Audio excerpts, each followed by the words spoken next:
CPM Eluru జిల్లా కార్యదర్శి ఏ రవి 3,80,00,000 రూపాయల అవినీతికి పాల్పడ్డాడని ఆ పార్టీ సీనియర్ నాయకులు బి సోమయ్య ఆరోపించారు. ఆయనతో పాటు ఆయన అనుచరులు కూడా లక్షల రూపాయల అవినీతికి పాల్పడ్డారని, మొత్తం అవినీతిపై సిపిఎం రాష్ట్ర లేదా కేంద్ర కమిటీతో దర్యాప్తు జరిపించాలని సోమయ్య డిమాండ్ చేశారు. ఏలూరులోని శ్రీ కాశీ విశ్వేశ్వర కళ్యాణ మండపంలో ఏర్పాటు చేసిన మీడియా సమావేశంలో సోమయ్య మాట్లాడుతూ, తాను 1991 నుండి పార్టీలో హోల్ టైమర్గా పనిచేస్తున్నానన్నారు. ఎంఆర్ఓగా ఉద్యోగం వచ్చినప్పటికీ పార్టీ కోసం వదులుకున్నట్లు తెలిపారు. లా ప్రాక్టీస్ను కూడా పక్కన పెట్టానన్నారు. రవి, అతని అనుచరుల అవినీతిని బయటపెట్టినందుకు తనను వారు హత్య చేసేందుకు ప్రయత్నించారని ఆవేదన వ్యక్తం చేశారు.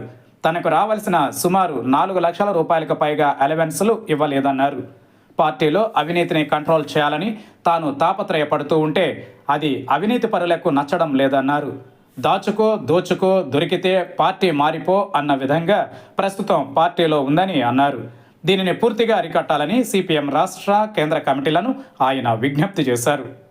34 సంవత్సరాలుగా నేను ఏలూరు జిల్లాలో పార్టీ హోల్ టైమర్గా పనిచేస్తున్నాను.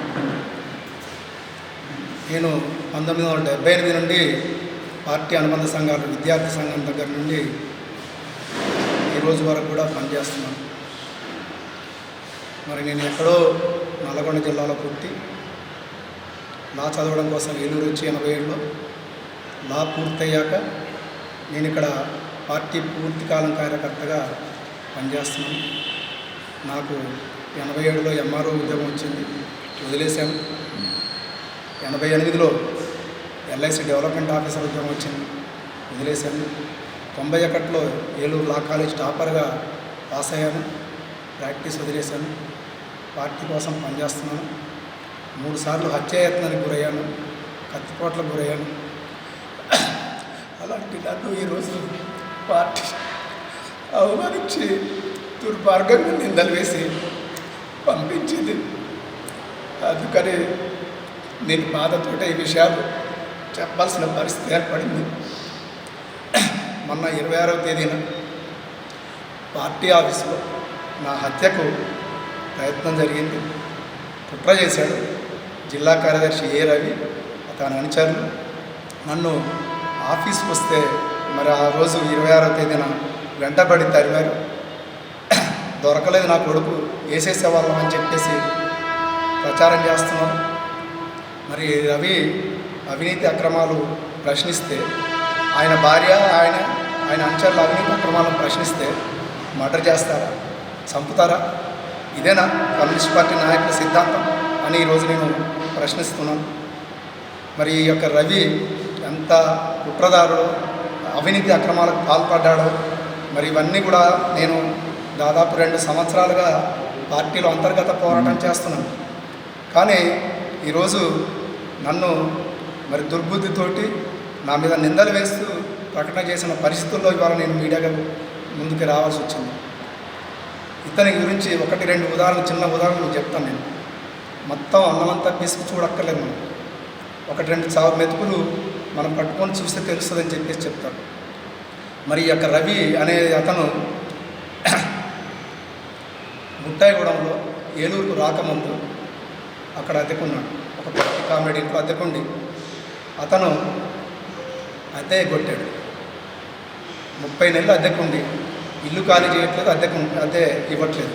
ఆ పార్టీ కామ్రేడు జిల్లా కార్యదర్శి బాబురావు గారి దృష్టికి తీసుకెళ్తే బాబురావు గారు వెళ్ళి 70,000 ఇవ్వయ్యా అని చెప్పి సెటిల్ చేస్తే 20,000 ఇచ్చి 50,000 అద్దె కొట్టించాడు.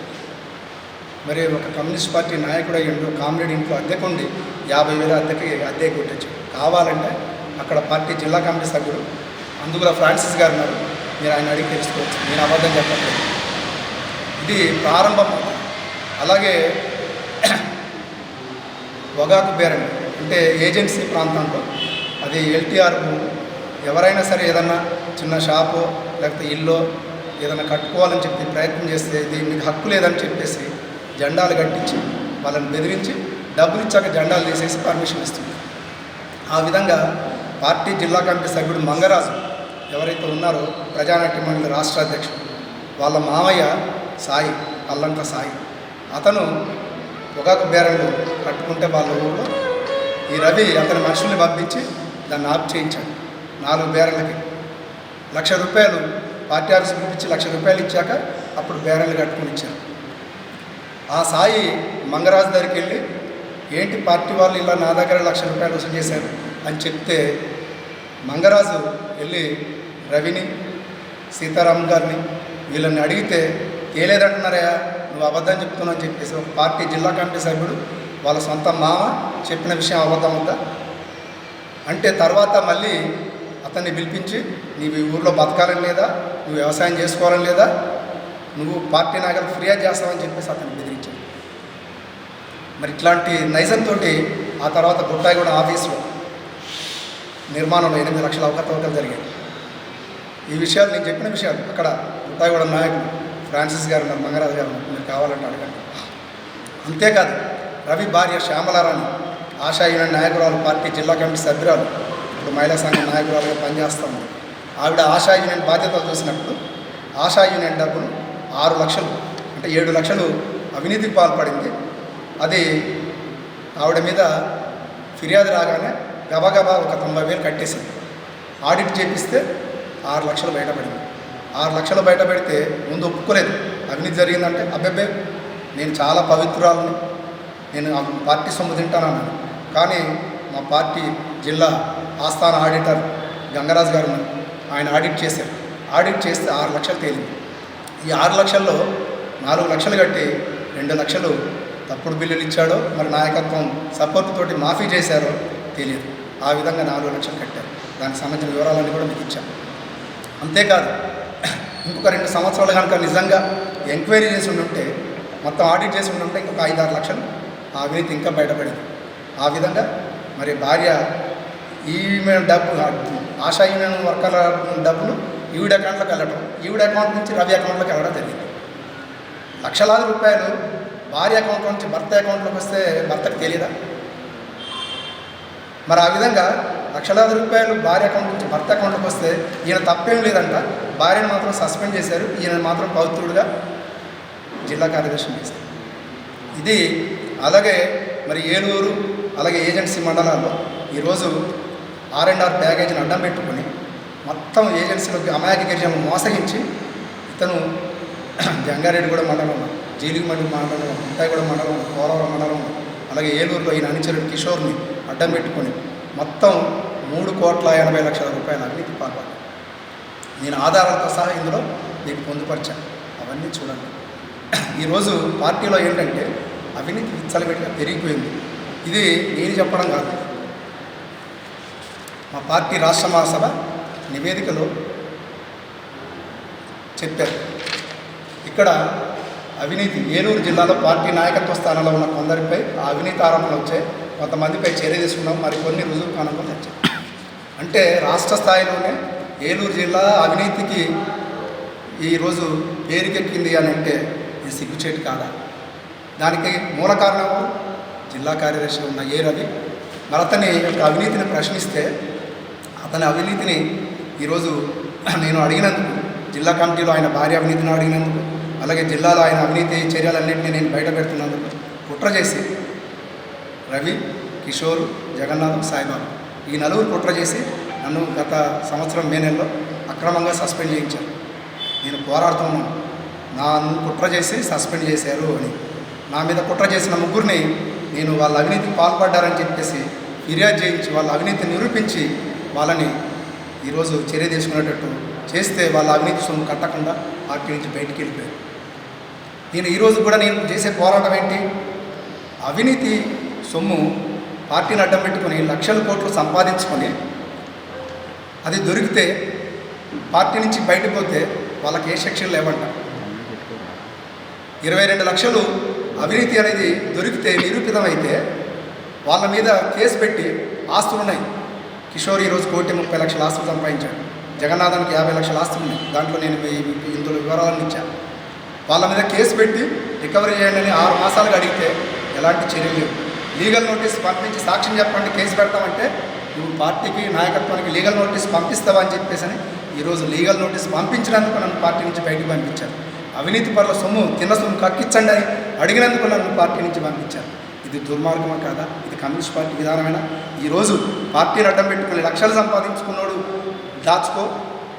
దోచుకో దొరికితే పార్టీ మారిపో అనే సిద్ధాంతం వచ్చింది ఈరోజు పార్టీలో. అడ్డం పెట్టుకొని లక్షలకు సంపాదించుకోవడం, దోసుకోవడం, అలాగే దొరకదు చాలా చోట్ల. చాలా తెలివిగా ఉంటారు కదా కమ్యూనిస్ట్ పార్టీ నాయకులు, అలాగే దాచుకుంటారు.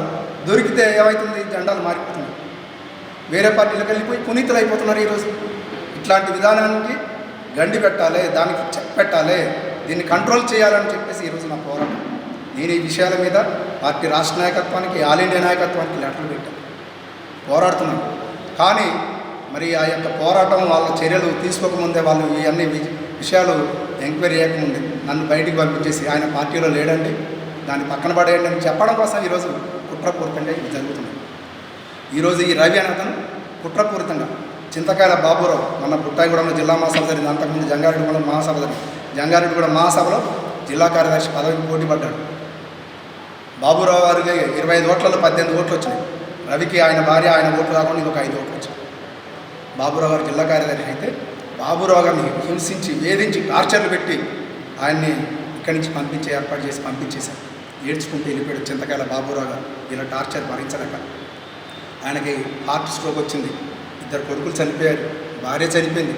అన్ని పోలీస్ కాల్పులు, దాడులను ఎదుర్కొని ఆయన ప్రాణత్యాగానికి సిద్ధపడి పార్టీలో పనిచేస్తే అలాంటి నాయకుడిని ఈ రవి దుర్మార్గంగా మరి కుట్ర చేసి పంపించాడు. ఇవాళ ఆయన భార్య అవినీతిని, ఆయన అవినీతిని, ఆయన అంచెల అవినీతిని ప్రశ్నిస్తున్నందుకు నా మీద కుట్ర చేసి ఈరోజు దుర్మార్గంగా నన్ను బయటికి పంపించాడు. ఇది ఏ విధంగా సిపిఎం విధానం, ఇది ఏ విధంగా పార్టీ విధానం, ఇది పేద ప్రజల విధానమైనా, కమ్యూనిస్ట్ విధానమైనా అని ఈరోజు నేను ప్రశ్నిస్తాను. అంతేకాదు ఈరోజు నా వ్యక్తిగత అంశం ఈరోజు రోల్ చేస్తున్నాం మీడియాలో. పార్టీ జిల్లా నాయకత్వం ఈయన డైరెక్షన్ తోటి నేను 2014 నుండి 2020 వరకు మా ఆవిడ నన్ను వదిలిపెట్టి వెళ్ళిపోయింది గొడవపడి. ఆ సందర్భంలో మా అమ్మ నాన్న ముసలి తల్లిదండ్రులు చూసుకోవడం కోసం, పోషించుకోవడం కోసం నా భార్య రమ్మంటే రాలేదు. ఆర్ఎస్ గారు జిల్లా స్టాల్వర్డ్ నాయకుడు, అలాగే జీవీఎల్ నరసింహరావు గారు అప్పుడు సెక్రటరీ, మేమిద్దరం అంటే నాతో పాటు ఆర్ఎస్ గారు, జీవీఎల్ నరసింహరావు గారు, నేను ముగ్గురం వెళ్ళి నా భార్యని కాపాడానికి రమ్మని అడిగాను. ఆవిడ రాలేదు. తర్వాత 2017లో మా అమ్మ నాన్నని నేను తీసుకొచ్చి పోషించాల్సిన పరిస్థితి ఏర్పడింది. 86 ఏళ్ళ వయసు మా నాన్న, 83 ఏళ్ళ వయసు మా అమ్మ. మా నాన్నకి పక్షవాతం వచ్చింది, ఆశ్రమ హాస్పిటల్లో ఉన్నాడు. ఆయనకి మరి ట్రీట్మెంట్ చేయాల్సిన పరిస్థితి, 2 నెలలు వైద్యం జరిగింది. మా అమ్మకి 2 మోకాళ్ళ ఆపరేషన్ జరిగినాయి ఏవిఆర్ మోహన్ గారు హాస్పిటల్లో, 2 కళ్ళ ఆపరేషన్ జరిగినాయి. అలాంటి పరిస్థితుల్లో నా తల్లిదండ్రులు పట్టించుకోవడం వల్ల ఎవరు లేకపోతే నేను ఒక పెళ్లి చేసుకున్నాను. దాన్ని ఈరోజు నేరంగా చూపించి ఇప్పుడు 2017లో జరిగిన అవసరాన్ని 2024లో వీళ్ళ కుట్రలు, వీళ్ళ కుతంత్రాలని నేను అడుగుతున్నాను చెప్పి ఈ విషయాన్ని నేనే చెప్పుకున్నాను. ఇలాగ నా కుటుంబ పరిస్థితులు రీత్యా విడాకులు ఎందుకు లేదన్న మంతెన సీతారాం గారు మా జిల్లా నాయకు, మాకు ఇన్ఛార్జ్, ఆయన భార్య గొడవపడి విడాకులు తీసుకున్నారు. ఆయన ఒక పెళ్లి చేసుకుంటే ఆవిడ ఒక పెళ్లి చేసుకుంది. 46 సంవత్సరాల కొడుకు ఈరోజు గోర్కి పెళ్లి లేదు, ఎటాకు లేదు, బైరాగిలా ఉన్నాడు. నా కళ్ళ ముందు కనపడతాం. నేను నా భార్య ఇలాగ అయిపోయి గొడవపడి జరిగితే రేపు నా పిల్లలకు పెళ్ళిళ్ళు అవుతాయా, నా పిల్లల పరిస్థితి ఏంటి అనే ఆలోచనతో నేను ఆ పని చేయాలి. లేదు అని అంటే నేను నా కాలేజ్ టాపర్, 7 సంవత్సరాలకు మా ఇద్దరి గ్యాప్ ఉంది. నేను ఒక పిటిషన్ పెడితే డైవర్స్ రాలేదు. కానీ మంతెన సీతారాం నా కళ్ళ ముందు, ఆయన కొడుకు నా కళ్ళ ముందు కనపడి నా పిల్లలు ఆ విధంగా అనాథలు కాకూడదని చెప్పేసి చెప్తే, నేను ఈ విషయం చెప్పుకుంటే నేను అంగీకరించాను, నేను చెప్పాను. ఈ విషయం ఎవరికి తెలియదు, నేనే చెప్పుకున్నాను.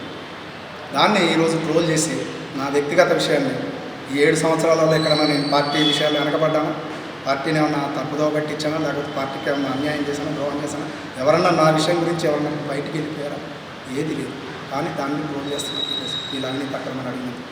అలాగే ఈరోజు కిషోర్ ఏలూరులో ఒక విషయంలో 25 లక్షల ఫండ్ వస్తే మధ్యవర్తి ఇస్తే సెక్రటరీ కిషోర్, బాధ్యత కిషోర్, సెక్రటరీ బాధ్యత తీసుకొని అవన్నీ మరి అకౌంట్స్ అవన్నీ కూడా రాయాలి. అతను రాసిచ్చాడు, దేనికి ఖర్చు పెట్టానని చెప్పేసి 20 లక్షలకు రాసిచ్చాడు. 5 లక్షలు జిల్లా కమిటీ కట్టలేదు. నేను ఆ విషయం అడుగుతూ ఉంటే దానికి అలాగే సాయిబాబు జగన్నాథం జూట్ మిల్ ఒప్పందాల్లో వాళ్ళు తప్పుడు సంతకాలు పెట్టి 15 లక్షలు తెచ్చారు. జనరిక్ మెడికల్ షాపులో డబ్బులు 10 లక్షలు తిన్నాడు. జూట్ మిల్ ఒప్పందాలు 15 లక్షలు, అలాగే ఒక సెటిల్మెంట్ విషయంలో వచ్చిన డబ్బులు 25 లక్షలు, మొత్తం 49-50 లక్షలు. దీన్ని నేను బయట పెట్టి నిరూపించాను. ఇప్పుడు వాళ్ళంతా బయటికి వెళ్ళిపోయారు. వాళ్ళ అవినీతి మీద చర్యలేవంట. బయటికి వెళ్ళిపోతే ఏ యాక్షన్ ఉండదంట, ఏ రికవరీ చేయాలంట. కిషోర్ ఆ సందర్భంలో నాకు అవసరాలకి, ఖర్చుల కోసం, ఉద్యమ అవసరాల కోసం డబ్బులు ఇచ్చాను. దానికి నేను బిల్లులు ఇచ్చాను, ఓచర్లు ఇచ్చాను. ఇప్పుడు అవన్నీ పక్కన పెట్టేసి ఇది అంగీకరించలేదు, నువ్వు కట్టాల్సిందే అని చెప్పేసి ఎదురుదాడి చేసి నన్ను అవమానపరిచి చాలా హీనాతీహీనంగా చూస్తుంది ఈరోజు రవి, అతని ముఠ, అతని అనుచరులు దుర్మార్గంగా ఈరోజు నన్ను వేధించి హింసించి పార్టీ నుంచి పంపించారు. ఇట్లాంటి విధానాలన్నీ అరికట్టాలని రాష్ట్ర నాయకత్వం వీళ్ళ అవినీతి మీద, వీళ్ళ అక్రమాల మీద ఈ జిల్లా కమిటీల వాళ్ళతోటి కాకుండా రాష్ట్ర స్థాయి వాళ్ళతోటి విచారణ జరిపించాలి. లాయర్స్ యూనియన్ ఉంది, లేదు ఇతర జిల్లాల నుంచి, ఇతర ప్రాంతాల నుంచి వీళ్ళ మీద ఎంక్వైరీ చేసి మొత్తం ఇందులో రవి 3,80,00,000 అవినీతికి సంబంధించి అన్ని ఆధారాలు నేను దీంట్లో ఇచ్చాను. ఇవన్నీ నిరూపించడానికి నేను సిద్ధంగా ఉన్నా. రాష్ట్ర నాయకత్వం ప్రత్యేకమైన కమిటీ వేయండి, లాయర్స్ యూనియన్ ద్వారా వేయండి, వాళ్ళ ద్వారా విచారణ జరిపించండి. ఈరోజు నాలాగా పోరాడుతున్న వాళ్ళు ఉన్నారు. నేను ఒక్కనే కాదు, జిల్లాల అవినీతి మీద పుట్టాయిగూడ మండలంలో పోరాడుతున్నారు, జీడిమిల్లి మండలంలో పోరాడుతున్నారు, జంగారెడ్డిగూడ మండలంలో పోరాడుతున్నారు, అనేక ప్రాంతాల్లో పోరాడుతున్నారు. వాళ్ళు కూడా వాళ్ళను కూడా టార్చర్ పెట్టి, ఇబ్బంది పెట్టి వాళ్ళను కూడా రేపు మాకు పంపించడం కోసం ప్లాన్ చేస్తారు. అందువల్ల ఇవన్నీ కంట్రోల్ కావాలంటే రవి అవినీతి మీద సమగ్రమైన విచారణ జరగాలి, రాష్ట్ర స్థాయి కమిటీతోటి విచారణ జరగాలి, దాని మీద మొత్తం చర్యలు తీసుకోవాలి, అతని మీద యాక్షన్ తీసుకుని పార్టీని ఈ జిల్లాలో కాపాడాలంటే రాష్ట్ర నాయకత్వం కళ్ళు తెరవాలి, స్పందించాలి. లేకపోతే ఈ జిల్లాలో పార్టీకి మనగడ లేదు. ఇప్పటికే మరి అందరు వెళ్ళిపోయారు. గుట్టాయిగూడ మండలం, చీలుగుమిల్లి మండలం మొత్తం ఖాళీ అయిపోయింది. మొన్న చూడెందుర్గా అనే ఒక అమ్మాయి 60 కేసుల్లో ఉద్యమాల్లో పోరాడిన నాయకురాలు, వీరోచితమైన నాయకురాలు, వీరోచిత పోరాటం చేసిన నాయకురాలు మరి ఈరోజు సిపిఐలకు వెళ్ళారు. అనేక గ్రామాలు ఖాళీ అయిపోయినాయి. ప్రధాన డిమాండ్ ఏంటి సార్? చెప్పాను కదా, ఏ రవి కుట్ర రాజకీయాలని, అలాగే అవినీతి రాజకీయాల మీద చర్యలు తీసుకోవాలి. ఇటు ప్రశ్నించిన వాళ్ళ మీద భౌతికంగా ఈరోజు నన్ను మరి ఏకంగా ఆఫీసులోనే మర్డర్ చేయడం కోసం, లేకపోతే హత్య చేయడం కోసం ప్లాన్ చేయడం అంటే ఎంత దుర్మార్గం. అవినీతి అక్రమాలను ప్రశ్నిస్తే ఒక నాయకుడిని భౌతికంగా నిర్మూలిస్తారా? దీని మీద కూడా పోలీసు విచారణ జరిపించాలని నేను కోరుతానండి. ఎందుకనంటే ఆ రోజు 100 మందికి భోజనాలు పెట్టి ఇతర ప్రాంతాల నుంచి జనాన్ని తీసుకొచ్చి సోమయ్య వస్తే వీన్ని లేపేయండి అని చెప్పేసి ఒక ప్లాన్ జరిగిందనేది నాకు తెలిసింది. అందుకని దీని మీద ఆ రోజు నా ఎంటబడ్డారు గూడెల్లి వెంకటరామన్ అతను, తెల్లం రామకృష్ణ అతను, రవి, ముగ్గురు తన్నని చెప్పేసి రవి అంటున్నాడు. వీళ్ళిద్దరూ ముందుకొచ్చారు. నేను మోటార్ సైకిల్ వేసుకుని పారిపోయి ఈరోజు